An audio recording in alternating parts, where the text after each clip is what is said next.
Hello, good morning all. Myself Anjita, Assistant Professor from Architecture Department, Vedavyasa College of Architecture.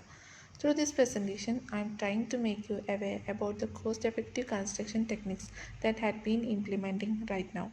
So, I am offering this talk with an aim to get a better understanding, especially to the society and for the future generation, for the conservation of the resources and the techniques that should be taken into the important need and everyone's dream is to have their own home with individual needs. Since India is a developing country, the economy has its own importance.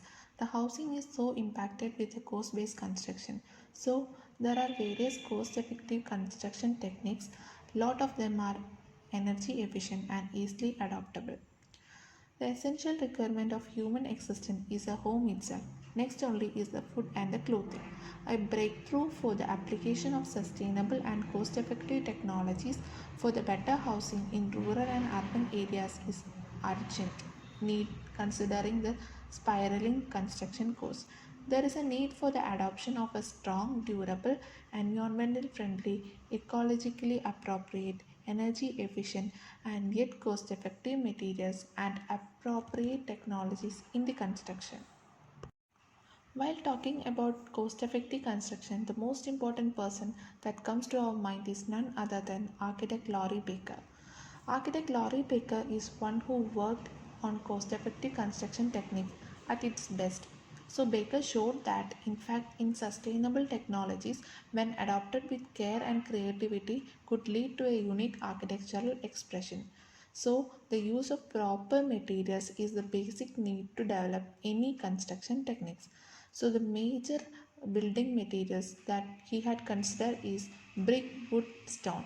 These are the three major materials which can be used in India for any type of construction. How to achieve cost effectiveness through planning? What is a cost effective?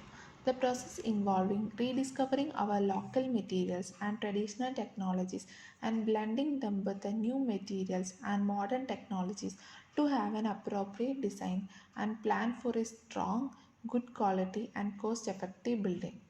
So, how to achieve cost effectiveness through the planning is the next topic to be considered.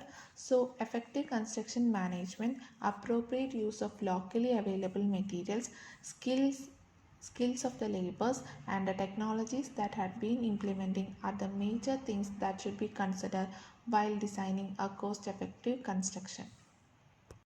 This is possible only by planning the construction in a systematic manner. Following are some ways to do so. Mainly, rationalize. Rationalize means cutting the unwanted things. The design with an alternative technologies and construction techniques, effective use of time, labor, transporting, building materials, minimizing wastage, and the use of appropriate building materials. So by preparing project scheduling of the sheets for the construction site. Reduce the cost of the building by using innovative technologies evolved out of our traditional construction technologies and reducing the use of cement, sand, steel combination and using in their place the use of locally available materials appropriately. Some of the innovative technologies that should be implemented are foundation depth should be appropriately depend upon the load bearing capacity of the soil and the superstructure. So the rocky base will require lesser foundation depth. Alternative foundation techniques such as provision of arches with bricks of stones, use of locally available materials for walling such as simple mud blocks, CSCB blocks with additional of stabilizers like ash, cement, quarry dust, sand, waveland daub, rammed earth, rat trap bonding, etc. Use of 4-inch wall between load bearing columns, use of fly ash columns, brick columns or rammed earth columns.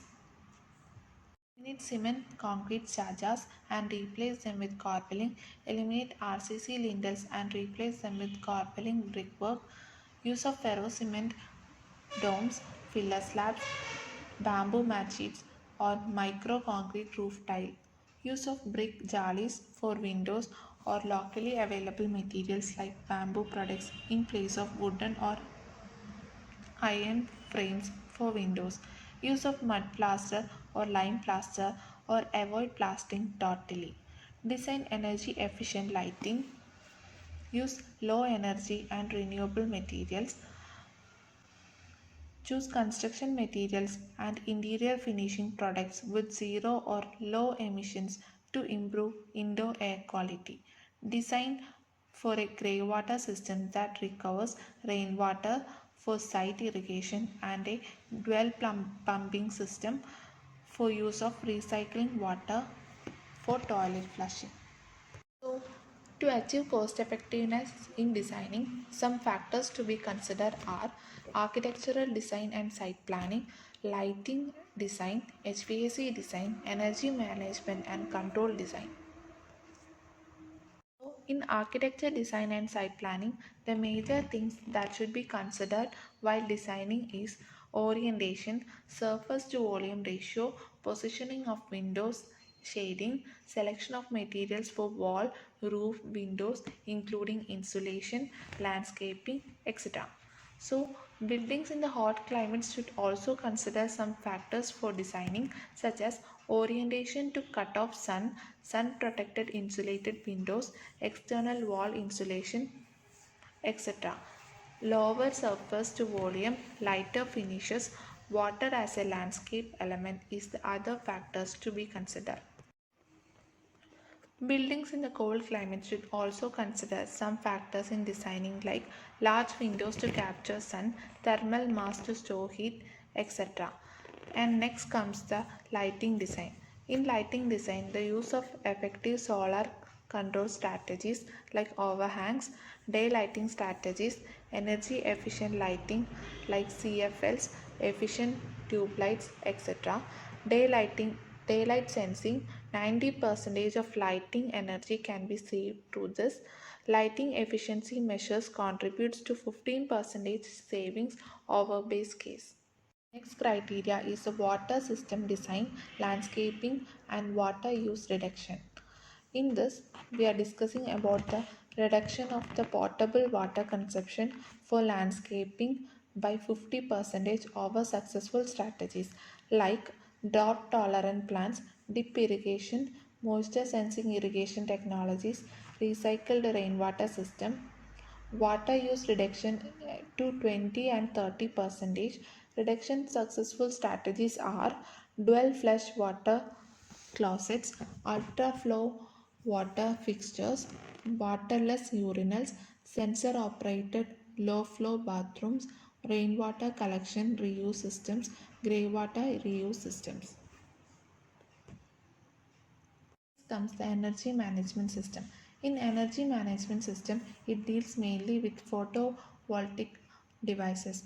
In photovoltaic, that is solar electric, is a device which produces free electrons when exposed to sunlight, resulting in the power generation. So here photovoltaic does not release any of the greenhouse gases when in use.